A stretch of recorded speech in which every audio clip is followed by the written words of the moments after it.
coming back from a mission trip tends to leave us with a lot of emotion. And I think the trip to Bermuda was a different type of experience than any of us expected. But when I asked you the question, what is it that has helped you most deeply experience God, everything that you all said actually was part of our experience. It's not what I want to focus on specifically, but I actually want to make connections.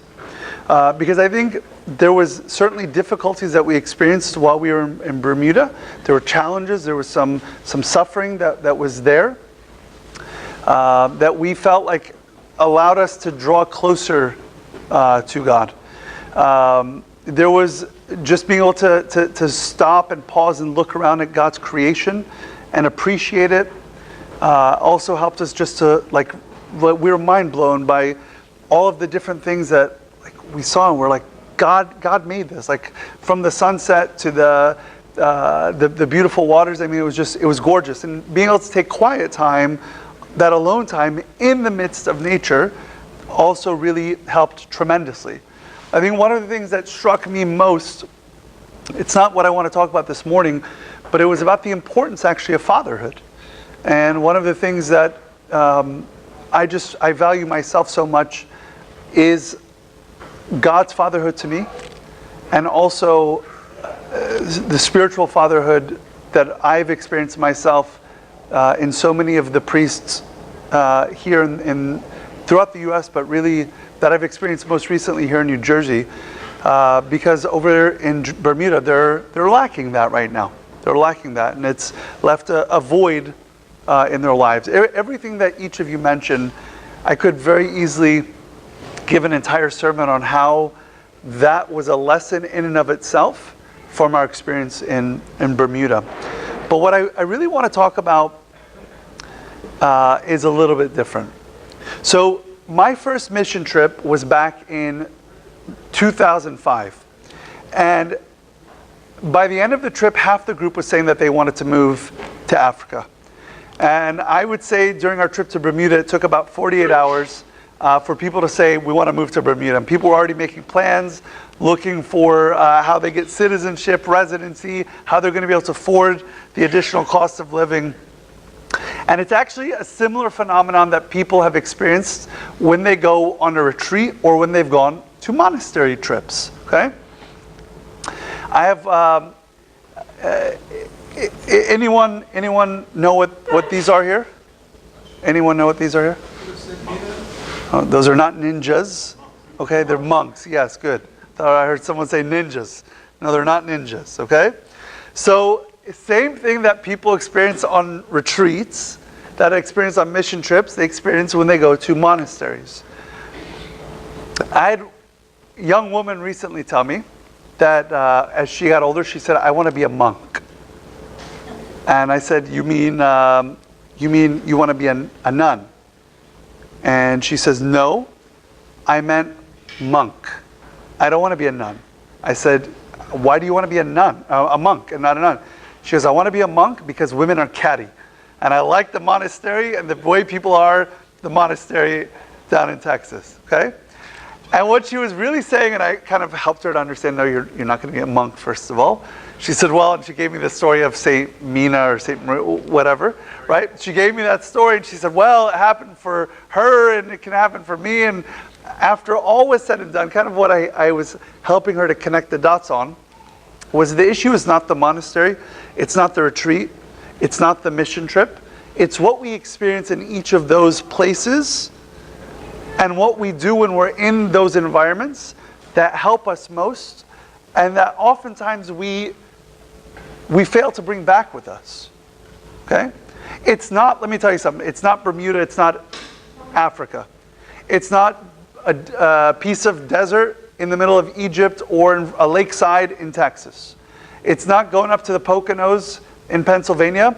All those things, by the way, are wonderful, and it's great to retreat and to go away and to go into the desert and to go to retreats and to go on mission trips. All that stuff is good. But what is different is that in those places, something happens where we have a divine experience, that we experience something deeply about God, and that's transformative for us. We say, this is good, right? We've all had divine experiences. We've all had moments where we have met with God, where we've encountered God. And what we want to do is, what I want to talk about with you this morning is, how do we ensure that those are not just moments from our past? How do we ensure that those moments, whether it was in the suffering or the difficulty or the trip or whatever it may have been, are not just moments from our past? That this is an ongoing experience where we continue to renew that life with Christ on a daily basis. It's not just somewhere that we, between trips, we long for. I know people, they live from trip to trip, from retreat to retreat, from mission trip to mission trip. Because outside of those things, they say, I don't know how to experience God. So how do we skip this idea that we can only experience God in those places? If you were to look at a person who is experiencing God and a person who's not, my question to you is, would it look radically different from the outside? Does it look different externally? And I think the short answer is, to most people, it does not look very different. Okay? If you're living with the person, sure. Right? Because most of us are pretty good actors, yes? Most of us are real good actors, right? Most of us are, we're around people just enough to where, social etiquette and social norm, we are able to fake it enough because we don't want people to look at us like we're bad, crazy people, right? And usually the things that are in our heads, we filter. Most of us filter the things that are in our heads, right? We don't say every thought that comes to our mind. Why? Because if we do, we might become social outcasts, some of us. Yes? I mean, am I anyone here? Oh, you guys just don't want to, okay, some of you are nodding your heads. The rest of you are don't want to nod because you don't want people to see you nodding, because then no one will want to be your friend. Okay, I got it. So, but Jesus actually, he says so much that oftentimes on the outside it doesn't look very different. In Matthew chapter 15, verse 8, he's looking at the Pharisees and he says, these people honor me with their lips, but their hearts are far from me. He says on the outside it doesn't really look a whole lot different. Sure, if you're living with the person, you see that their fruit is different, their lifestyle is different, but when you just kind of look at it, we could all be standing in church, by the way, and we're all singing words, singing songs, praising, and for some of us, our heart is really there, present. And for others, our heart's far from Him. We might be thinking about the game that's going on later today, the upcoming trip that we have. We might be thinking about the problems at work that we have. And others truly present with God. He says, these people honor me with their lips, but their hearts are far from me. Looks can be deceiving. Back on June 22nd, 2002, this guy, 33-year-old pitching star for the St. Louis Cardinals, his name is Darryl Kyle. He was found dead in his Chicago hotel room. He was young, he was physically fit, he was active, and he appeared in great health. When they did the autopsy, they found that in out of the three of his coronary arteries, there was 90% blockage in 2 out of the 3 arteries. Appearance looks great. Appearance looks great. Many people thought he was physically healthy, but in fact, he had really bad heart disease. Externally, 2 people could look exactly the same, but internally, very different. I'm not talking just about our physical health, but ultimately also here, we're talking about our spiritual health. Looks can be very deceiving. What word does that say? What does that look like? Angry. It says happy. Some people see angry, right? Looks can be very, very deceiving. Some people immediately happy, some people immediately angry, right? Looks can be quite deceiving. I read a quote the other day. a meme. It said, I may look calm, but in my head, I've punched you in the face 5 times. Okay? Looks can be very, very deceiving, right? You can look at someone, they look very calm, they're smiling in your face, but you have no idea what they're thinking. You have no idea what's in their head. What I really want to highlight for you guys this morning is the importance of bringing a connection between our mind and our heart. Because the mind without the heart will ultimately lead to an artificial experience. And unfortunately, I'll say that Christianity, particularly in the West, has been reduced to an intellectual practice or an intellectual philosophy, right? All you have to do is believe this certain set of beliefs, know these certain creedal statements, and you're good. All you have to do is stand in church and recite the creed, and you're okay. All you have to do is say this prayer, you've believed, and that's all that matters, okay? This is not an Orthodox Protestant Catholic thing. This is a Christian issue. This is a disease that is existing out there. That we've reduced Christianity to this intellectual exercise where we sit around and we debate theology. I've seen people stand around smoking cigars, drinking whiskey, and debating theology, right? They've reduced Christianity not to a lifestyle, but to this intellectual exercise that doesn't touch their lives because it doesn't touch the heart. Aristotle, the philosopher, this is hundreds of years before Christ, he says, educating the mind without educating the heart is no education at all. Anyone ever seen the movie Shining? Okay, The Shining. This is Jack. Don't watch it. Okay, I watched this years ago when I was in high school. I didn't sleep for days. Right? He was a sociopath. Okay, he was a sociopath. Sociopaths, by the way, are people that have a very high IQ, but there's a disconnect with their hearts. Okay, I've been looking at a lot of memes lately. Saw another meme, and it was and by the way, if you ever meet someone who's reading a book like this, run. The book said how to resist the urge to stab someone in their sleep. Okay, that's a sociopath. Okay, person knows it was a meme. It was like supposed to be a funny thing. Okay, some of you look scared, but if you're getting to know someone who's reading books like that, run for the hills. Okay, the person knows intellectually there's a problem, but in their heart they don't feel anything going on there. Christianity is beyond an intellectual experience. To go to the Wizard of Oz, this is the Tin Man problem. Okay? The Tin Man, he had no heart.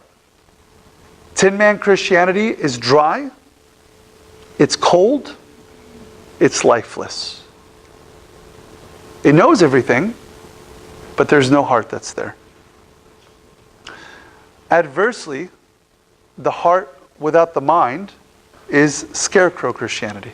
Okay? It's shallow, it's artificial, and it's rarely reflective. It only focuses on the emotion. And it's constantly seeking one emotional encounter to the next.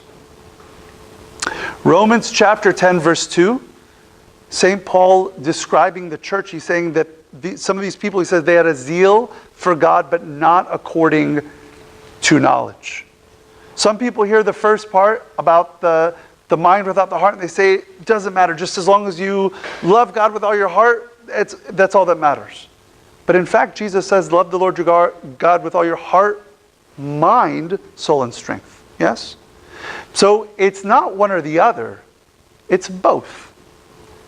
But the heart without the mind, it constantly is seeking euphoria, and that's it. It could be not according to knowledge. It could be completely distorted, but that's okay. I went to an Easter prayer breakfast. This was in the previous administration, and I remember walking into the room and the euphoria, the excitement, the energy that was in the room amongst other pastors and priests and religious leaders. And I remember the place was there were like people were crying as President Obama was speaking. I remember him and I was like, I found myself being moved. And he says the following. He says, I'll never forget this. He says, if you spread the wealth around, it's good for everyone. I'm here to tell you that that's what Jesus was talking about. And the place erupted, and the people were cheering, and they were screaming, and I found myself like being pulled. And I paused for a second. I'm like, what in the world did he just say? What did he just say? Like, I started thinking, I'm like, Jesus didn't talk about that at all, right? But it was hard. It was emotion. It felt good. That's what politicians, by the way, are really, really good at, right? Both the left and the right. And oftentimes I don't think it's a politician thing. I think it's a human issue. And I think as people, we tend to vote for that, just like the people did with Saul, King Saul, right? They wanted someone. He looked good. He was handsome. He stood far and above, shoulders above everyone else. But there was no substance. There was no substance with King Saul. It's a human issue. It's a human issue. Heart without the mind is just as bad as mind without the heart. So how do we make every moment a divine opportunity? I want to tell you, you've got to learn to bridge the gap between the heart and the mind. Both need to be engaged. Okay?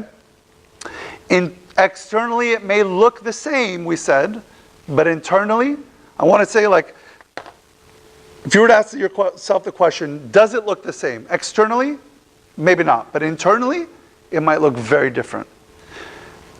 If you were looking with glasses from not from the outside looking in, but from the inside looking out, what you might see is this harmonious euphoria and the stillness of the spirit, this inner peace that is just flowing out.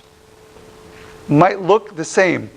You might have two people sitting there smiling, looking. One of them is looking and saying, this guy is a lunatic. When's he going to finish? And the other one might have this sense of peace inside and this euphoria and saying, like, God, thank you for your presence here with me. Externally looks the same. But internally, when the heart and the mind come together and they meet with God and they worship God and they make time and space for every moment to be a divine opportunity, that is the difference. Is that we see every moment as an opportunity for communion with God. In the Orthodox Church, we talk about how the climax, the apex of our life is communion. It's the Eucharist. And this was really clear to me when we went to Bermuda, because like they don't have, as we mentioned last week, they don't have priests there. So they like a regular priest. So they get communion once every few months. So when they know that there was communion and we're going to have liturgy on Sunday and then Thursday for the feast and then Saturday morning and then Sunday, I mean, people were coming out. People were there like every single liturgy. And they were like, they woke up at 6 a.m. or 5:30 a.m. to be at church by 6 a.m. to pray the liturgy blessing of the water for the Feast of the Body. I mean, they were saying, we don't have this. This is what we have learned that communion, that Eucharist is it's God offering himself to us.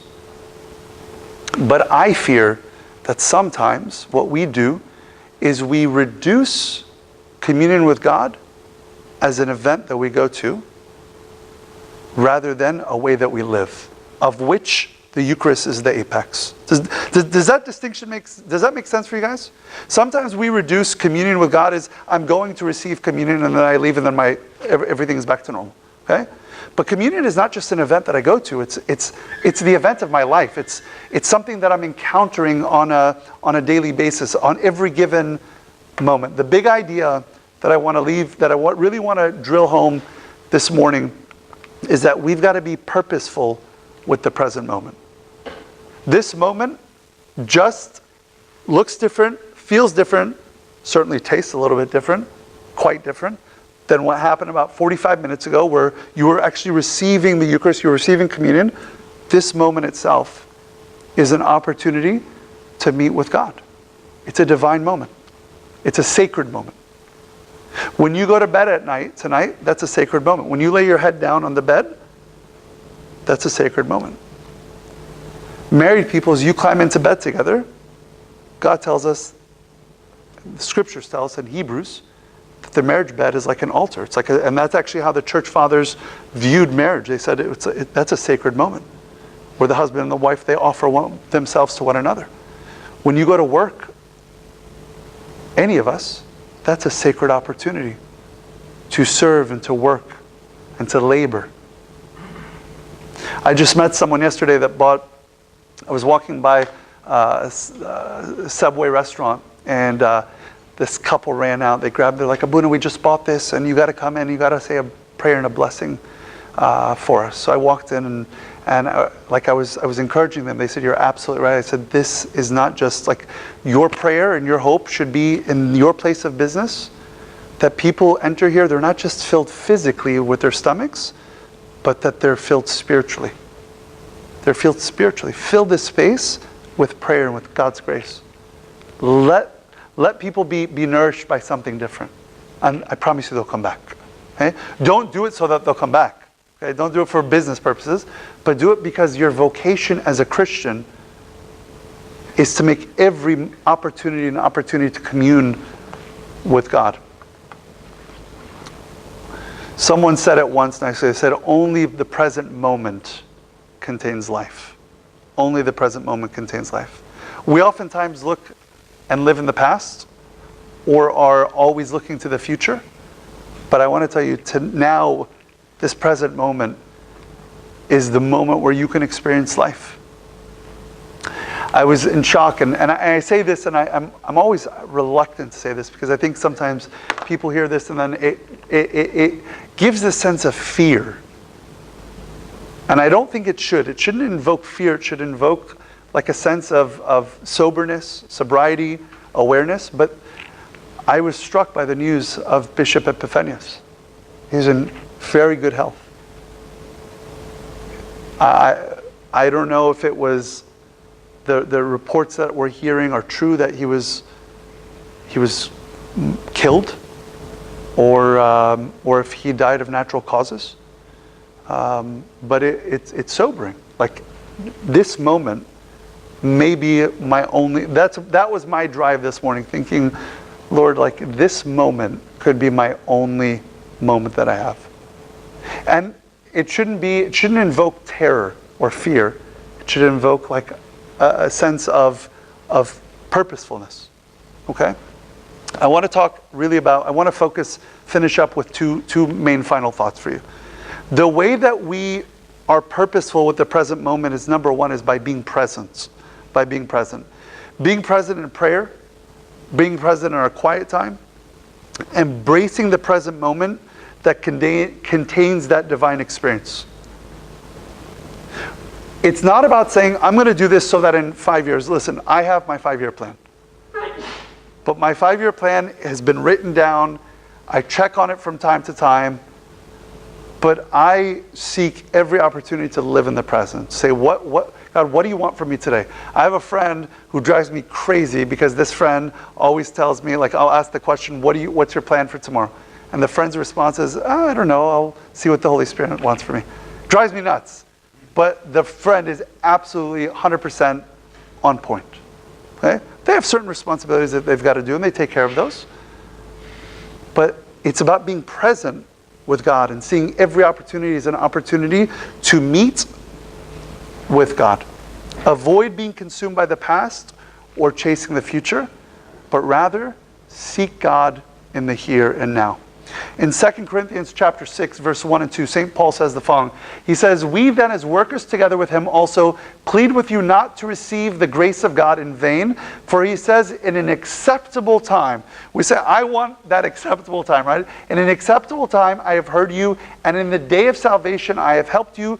Behold, now is the accepted time. Behold, and now is the day of salvation. The day of salvation is not tomorrow. It wasn't yesterday. It wasn't when you and I experienced him at some point 15, 20 years ago. It wasn't when you were in college and you heard a sermon or you read your Bible for your first time and God transformed your life. The day of salvation is now. It's today. It's always now. Isn't it beautiful how in Scripture It's always about the here and now. It's not about yesterday. It's not about, hey, in 5 years from now, this is what God's going to do in your life. It's always about experiencing Him now. It's presence. And I think what most touched the group when we were in Bermuda is we allowed ourselves to truly be present. Quiet time was awesome. Not just because there was beautiful trees and beaches, and that was nice, don't get me wrong. That helped, okay? The weather was nice. It was like 80 degrees, high, 77 low. I mean, it was beautiful, okay?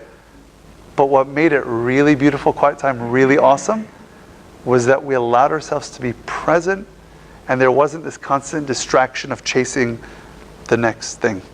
C.S. Lewis, he once said, the present is the point at which time touches eternity. The present is the moment at which time touches eternity. In Luke chapter 10, you have the story of Mary and Martha. And Martha and Mary were quite different in how they engaged. Martha was constantly thinking about getting stuff done, right? Mary was concerned about Jesus walked into her house and she dropped everything. And she went to be present with Him. She wanted to be present. Okay? And that's the reason why Jesus says to Martha, who's complaining and upset, says, Martha, Martha, you are worried and troubled about many things. One thing is needed, and Mary has chosen that good part, which will not be taken away from her. Number 2 is beyond just being present, is to be purposeful. Be purposeful. To be purposeful, to know my purpose, is to be holy. To be purposeful is to be holy. St. Peter, in 1 Peter chapter 1, he says, be holy. He's quoting the Old Testament. He says, be holy for I am holy. Be holy for I am holy. If you take a piece of wood and you construct it into a table, it's still just it's a table. It's a nice piece of wood, right? It's just, whether it's wood or it's ceramic or porcelain, whatever it is, right? Marble, whatever it may be. It's still creation. It's just a table that's there. What happens when you consecrate it with holy oil and you begin to pray liturgies and celebrate the Eucharist on it? What does it become? It becomes an altar, okay? Minus being consecrated and minus using it for that specific purpose, it's just a table. It's an ordinary table. But when it becomes consecrated and it begins to be used for a certain purpose, it finds great value. Like we look at like that table as opposed to an altar, you would say, yeah, I can sit on that. You might have kids climbing on that. You might change your child's diaper on that. You might put chairs around it, eat on it. But you would never think to do so with an altar, right? Because it has a specific purpose. What happens when a person who's comprised of flesh and blood, which is just like any other creature, becomes consecrated and begins to fulfill their purpose? They begin to be holy. You begin to deal with that person differently. What happens when we take our time and we consecrate it, we set it apart, we say, God, this is yours, and I want to be purposeful with this time. I want to be purposeful with my job. This job that you've given me, it belongs to you. This money you've given me, it belongs to you. I set it aside for you. My life is yours. Everything I have is yours. These children you've given me, they're yours. They're yours. I set them aside for you, and I want them to fulfill your purpose. And I'm going to seek you out in the present moments. Becoming like God by communing with Him and living in a divinely purposeful manner will grant us to fulfill our purpose. When we look and say, God, what do you want from me? How can I live out your life? How can I take this opportunity, these moments, and use them for you? It allows those moments to be full, to be complete. Mark chapter 12. Jesus sat opposite the treasury and saw how the people put money into the treasury. Many who were rich put in much. He's talking about what they're doing there, right? Then one poor widow came and threw in 2 mites, which make a quadrans. So he called his disciples to himself and said to them, "Assuredly I say to you, this poor widow has put in more than all those who have given to the treasury. For they all put in out of their abundance, but she, out of her poverty, put in all that she had, her whole livelihood." He's talking here about the how. It says that she threw in. This idea is, and actually it implies she thrust in with purpose and intensity. Okay? In other words, she threw her entire self in and saying, "God, I am all yours." Okay? This is not a sermon about throwing money into the box. This is about you throwing your entire self into God and saying, "I am yours." You know, guess what happened when the group, when we were in Bermuda, did this? When we'd go to the beach, we had conversations with people about Christ. God would open up doors for us. Okay? The group would be out in the water and some guy would call them up and he'd start asking them questions and we'd start having conversations about aliens and it was very interesting. And then we'd have conversation, and then it turned to Christ, and then another person was jumping off of a cliff and into the water. Not just jumping, okay? Jumping off the cliff into the water, and the conversations would be opened up. God would open up conversations. Why? Because we're saying, "Lord, we want to throw ourselves, we want our time, ourselves, our group, we want to be purposeful for you. You open up doors for us. You open up conversations for us." Okay? When we throw ourselves in to God, He makes every opportunity, every moment an opportunity to experience Him. I'm telling you, like, sometimes we think like the service is, we only experience, like, you guys must have had a great time because you experienced God in the service. Amen. But a number of the people, they were just amazed. They said, "We were so grateful to God that we were able to experience Him through even our social outings." And some of the doors that He opened up for us as a group, either with ourselves and with just random people that we would meet. One of the other things that really stood out to me when we were there, this is night number 1. We had a long day of travel and we finished praying Vespers. We've had a Bible study and like I see this line of 8 or 9 people forming.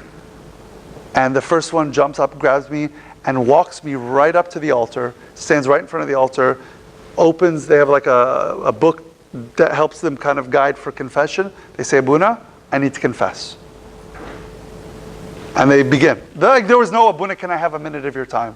There was no like, "Hey, what's going on? How are you? Thank you so much for coming." No, it was purposeful. And there wasn't like this, they weren't like, "Hey, you know, well maybe," there was no justification of sin. They just said, "Listen, Father, I've sinned before you, before heaven and before you. I'm no longer to be worthy called your son. Make me as a hired servant.